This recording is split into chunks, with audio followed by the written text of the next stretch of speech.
नमस्कार दोस्तों, daily current affair की सीरीज में आपका हार्दिक अभिनंदन है। आज का हमारा जो करंट अफेयर है और टॉप 6 जो इंपॉर्टेंट करंट अफेयर है आज का, जो आपके स्क्रीन के सामने है। फर्स्ट वन आपका, भोपाल हमारे देश का पहला इंडियन सिटी बना to track progress on sustainable development goals.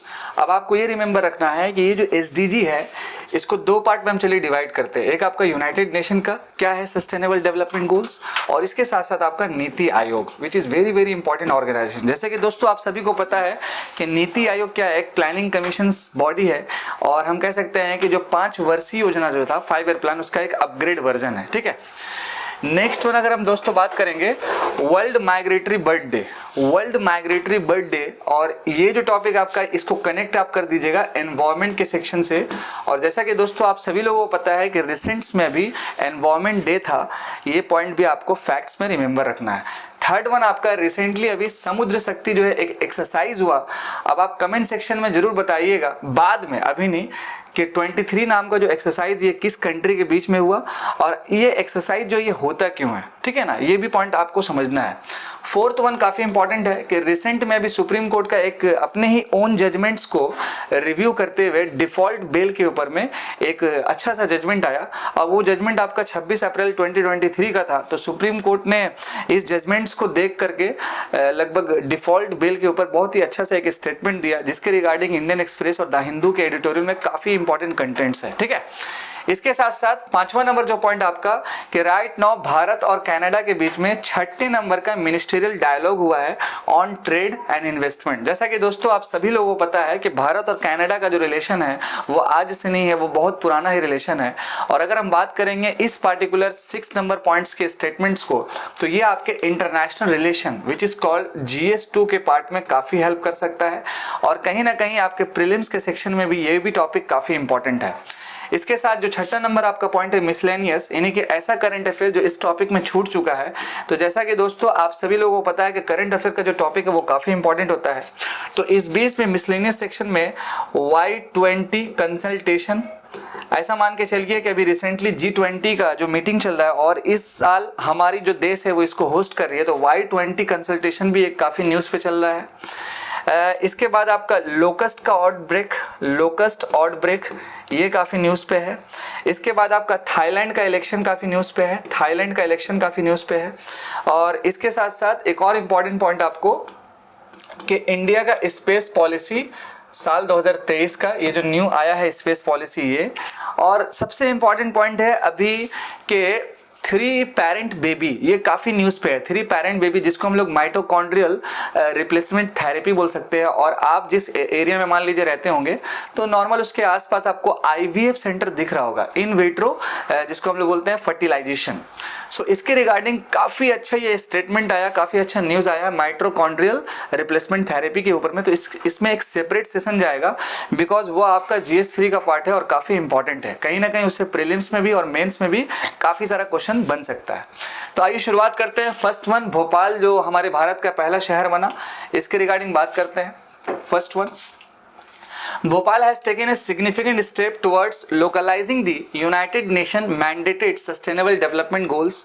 जैसे कि दोस्तों यूनाइटेड नेशन का SDG जो है वो टोटल मिला के 17 जो है गोल्स है, और इसके रिगार्डिंग भोपाल ने काफ़ी अच्छा जो है स्टेप लिया और कई सारे प्रोडक्ट्स को और कई सारे गोल्स को लोकलाइज किया। ये सबसे इंपॉर्टेंट पॉइंट है जो आपको रिमेंबर रखना है।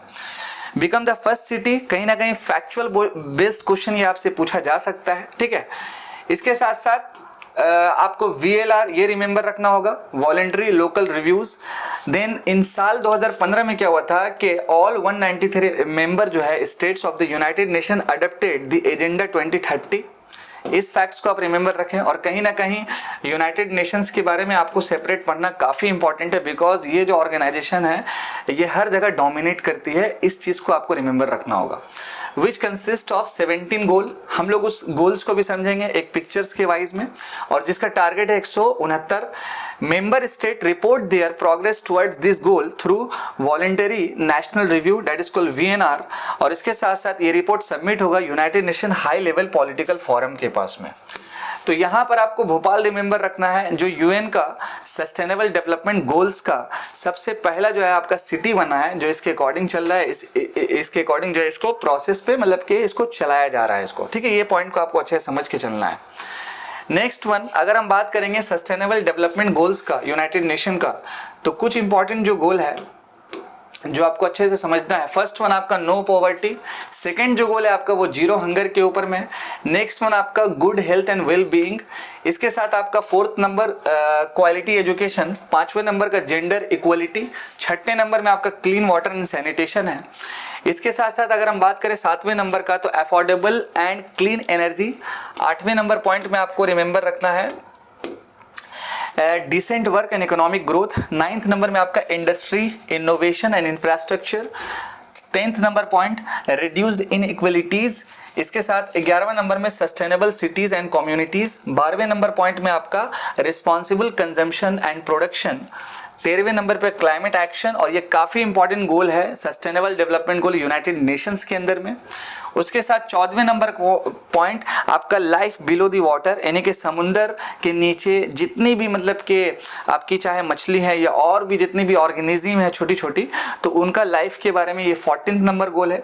15वें नंबर पे life on land, 16 number point पे आपका peace justice and strong institution, 17वें नंबर पॉइंट पे पार्टनरशिप फॉर द गोल्स, ठीक है।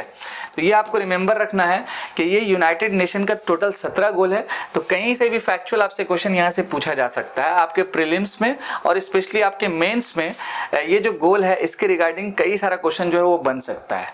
ओवरऑल आगे बढ़ते हैं। Next one, world migratory bird day. अब ये है क्या और इसके रिगार्डिंग क्या वो इंपॉर्टेंट फैक्ट्स है जिसको आपको रिमेंबर रखना है। फर्स्ट ऑफ ऑल इसका जो शॉर्ट फॉर्म है WMBD, तो मैं अब आगे इसी पोर्शन को इसी पॉइंट्स को जो है मतलब कि डिस्कस करूंगा आगे बढ़ते हुए। Was observed on 13th of May 2023। इस फैक्ट्स को आपको रिमेंबर रखना है, जिसका थीम था इस साल का water and its importance for migratory bird, ठीक है। ये 2 पॉइंट आपको रिमेंबर रखना है। जब भी आपको डे दिखे तो डे में क्या हो जाता है कि ऑब्जेक्टिव क्या है, एम क्या था और साथ साथ आपका थीम क्या है और किस दिन इसको सेलिब्रेट किया जाता है, और राइट नाउ भारत के पास इसका क्या चैलेंजेस है और माइग्रेटरी बर्ड्स को लेकर के क्या क्या हम लोग स्टेप यानी कदम उठा चुके हैं इसको सिक्योर करने के लिए, इसको प्रोटेक्ट करने के लिए। और अगर हम बात करेंगे एनवायरमेंट एंगल का तो उसके रिगार्डिंग हमारा वाइल्ड लाइफ प्रोटेक्शन एक्ट हो गया या और भी जो अलग अलग एक्ट है, तो इसके रिगार्डिंग क्या क्या इसमें हम लोग फॉलो कर सकते हैं, ठीक है। इसके साथ साथ एक इंपॉर्टेंट प्रोग्राम जो सबसे इंपॉर्टेंट है, वर्ल्ड एनवायरनमेंट डे जो रिसेंट में था, several mass mobilisation activity were organised across India under the mission life programme. Comment section में आप जरूर बताइएगा कि ये जो लाइफ प्रोग्राम आपका है इसका फुल फॉर्म क्या होता है, what is the full form of life, LIFE life. ऐसे क्वेश्चन बन सकता है।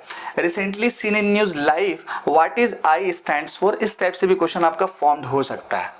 अगर हम बात करेंगे WMBD का, तो ये एक बाई एनुअल ग्लोबल कैंपेन है, यानी कि साल में 2 बार इसको सेलिब्रेट किया जाता है। इसका मकसद यानी एम क्या है कि raising awareness about migratory birds, promoting their conservation and emphasising the importance of preserving their habitats, celebrated on the second Saturday in May and October each year। ये फैक्ट्स को भी आपको थोड़ा सा समझ के चलना है। आइए बढ़ते हैं नेक्स्ट पॉइंट।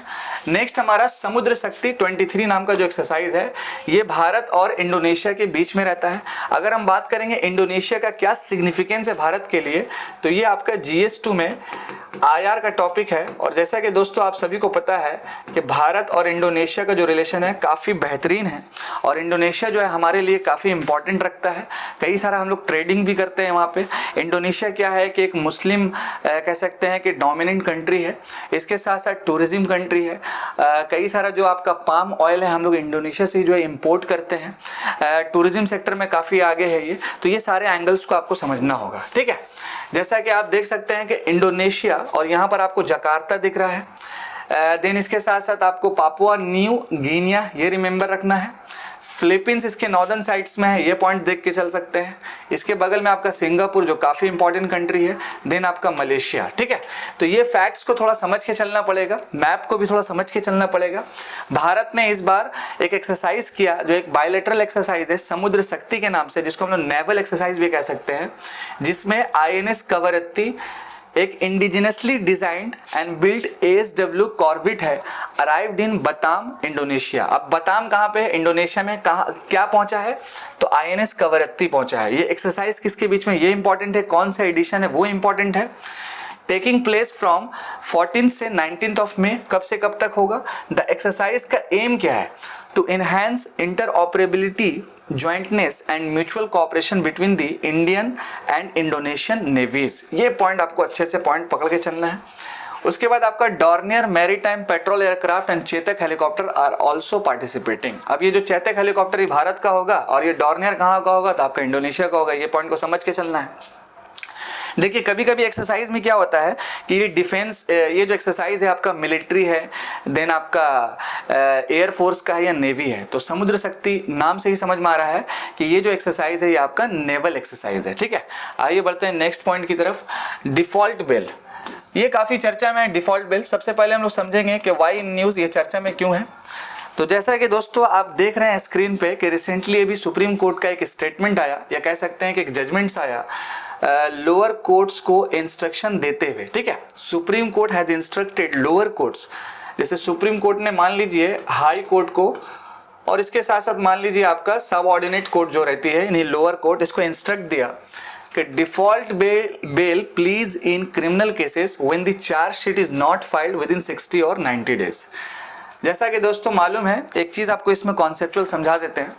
जैसे मान लीजिए हम एक व्यक्ति हैं, हम एक इंसान हैं, और किसी पार्टिकुलर केस में मान लीजिए कि मेरा अरेस्ट हो जाता है। तो अरेस्ट होने के बाद मान लीजिए हम लॉकअप में चले गए, तो लॉकअप में जाने के बाद 24 आवर्स के अंदर मुझे, मतलब जिस व्यक्ति को पकड़ा गया, नहीं मुझे पकड़ा गया, तो हमको क्या होगा कि मैजिस्ट्रेट के सामने, जो मैजिस्ट्रेट होगा हमारे डिस्ट्रिक्ट का, उसके सामने हमको प्रेजेंट होना पड़ेगा। और ये प्रेजेंटेशन कौन करवाएगी? तो हमारी जो पुलिस पकड़ के लेके गई है वो करवाएगी। First point.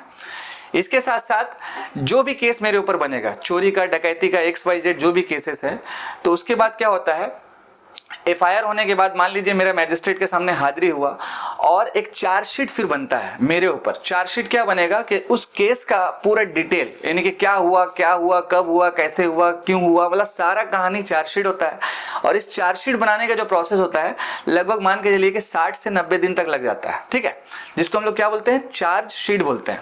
तो सुप्रीम कोर्ट ने क्या कहा यहां पर समझते हैं कि नॉट फाइल्ड विद इन 60 और 90 डेज, यानी मान लीजिए अगर कोई केस होता है और सुप्रीम कोर्ट ने इंस्ट्रक्ट दिया लोअर कोर्ट्स को कि अगर उस क्रिमिनल्स के ऊपर में चार्जशीट अगर आप तैयार नहीं कर पाते हैं 60 या 90 दिन के अंदर, allowing them to grant default bail independently, तो उनको क्या होगा कि डिफॉल्ट बेल मिल जाएगा। ये रिमेंबर रखिएगा पॉइंट, अगर चार्जशीट आप बना के नहीं दे पाएंगे तो।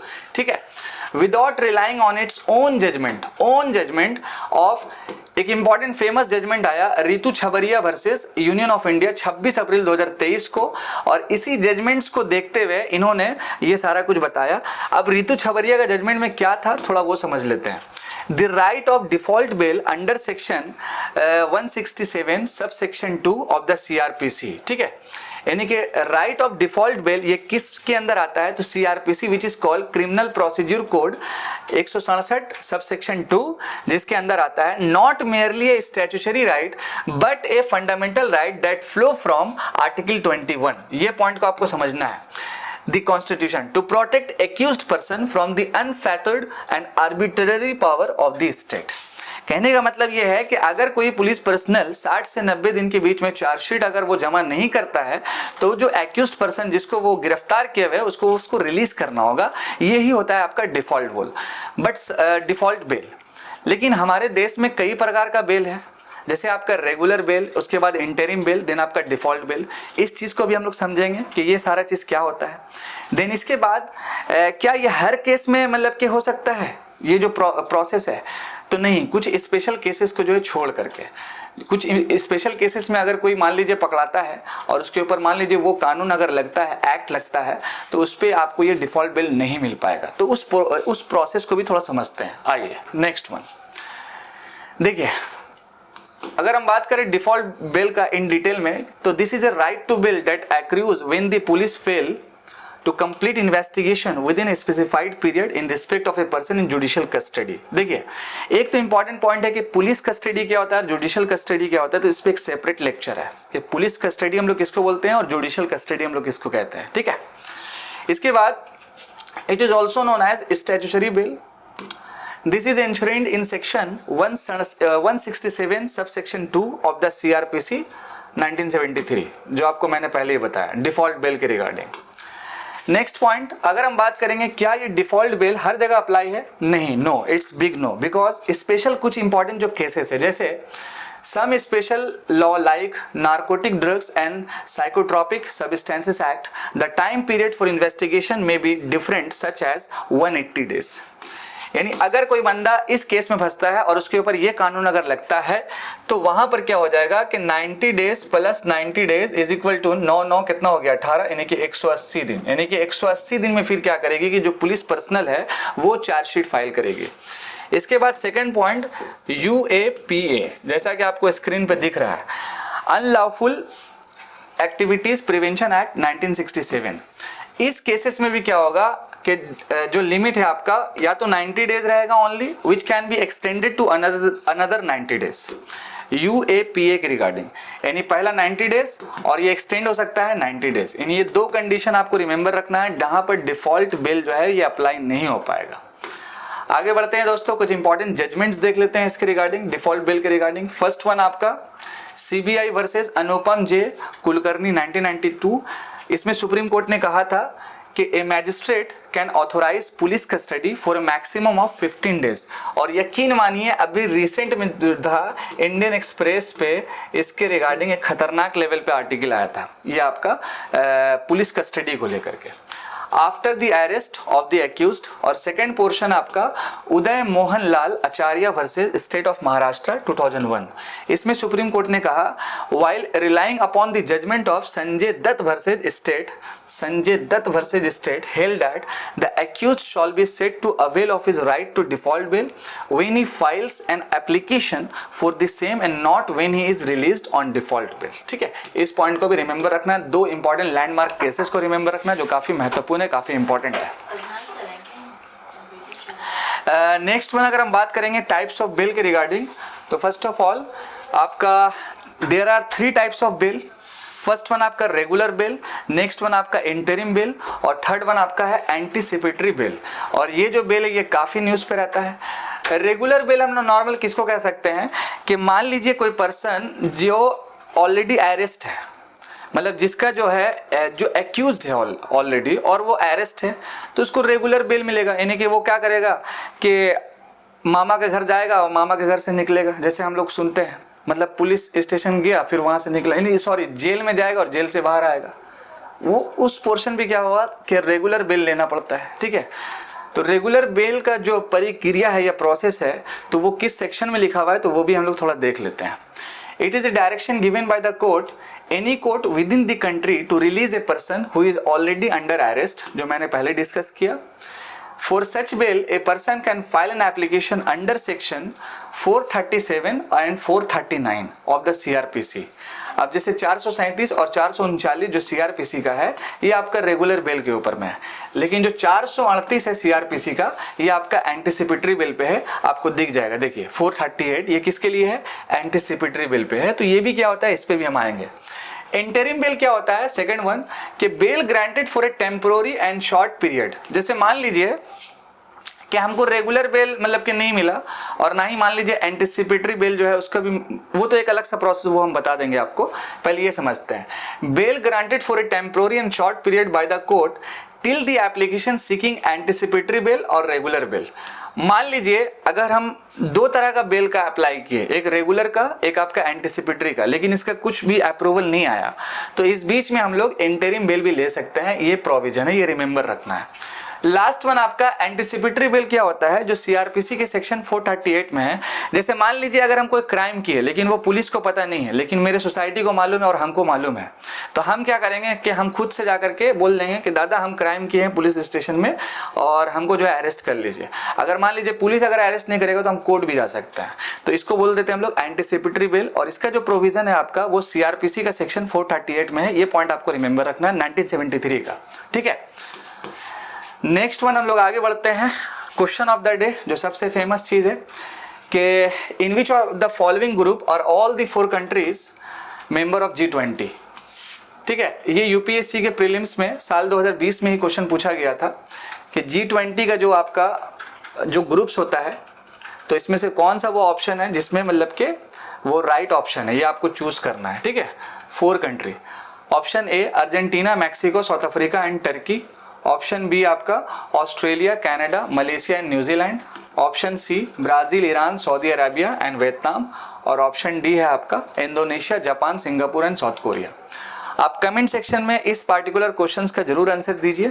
ये यूपीएससी के प्रीलिम्स में क्वेश्चन पूछा गया साल 2020 में, और आशा करते हैं कि आपको इस पार्टिकुलर करंट अफेयर के सीरीज में कोई ऐसा डिफिकल्टी नहीं हो रहा होगा। अगर हो रहा होगा तो आप कमेंट में जरूर पूछें कि आपको क्या प्रॉब्लम हुआ, उस टॉपिक पे फिर हम अच्छे से और डिस्कस करेंगे आपके साथ। लास्ट वन आपका ये एक बड़ा टॉपिक है कि अभी रिसेंट में भारत और कनाडा के बीच में एक मिनिस्टेरियल डायलॉग हुआ ट्रेड एंड इन्वेस्टमेंट्स को लेकर के। तो अगर हम बात करेंगे भारत और कनाडा का, तो इसके रिगार्डिंग फर्स्ट ऑफ ऑल क्यों ये न्यूज़ पे है, तो न्यूज़ पे क्यों है, तो ट्रेड एंड इन्वेस्टमेंट्स को लेकर मीटिंग चलेगा। इसके साथ साथ इस मीटिंग में क्या क्या इंपॉर्टेंट हाईलाइट्स आया, क्या क्या की पॉइंट्स है, ये समझ के चलना है। और लास्ट पोर्शन है क्या कि भारत और कनाडा के बीच में क्या क्या इंपॉर्टेंट वो एरिया है, जैसे आपका पॉलिटिकल, इकोनॉमिकल, डिफेंस, कल्चरल, ये सारे एरिया को हम लोग समझेंगे अच्छे से। तो उम्मीद करते हैं कि ये सेशन आपको अच्छा लगा होगा, और कमेंट सेक्शन में जरूर आप बताएं। थैंक यू सो मच हमारे साथ जुड़े हुए रहने के लिए। मैं आपका दोस्त और आपका होस्ट अदनान सर। जय हिंद।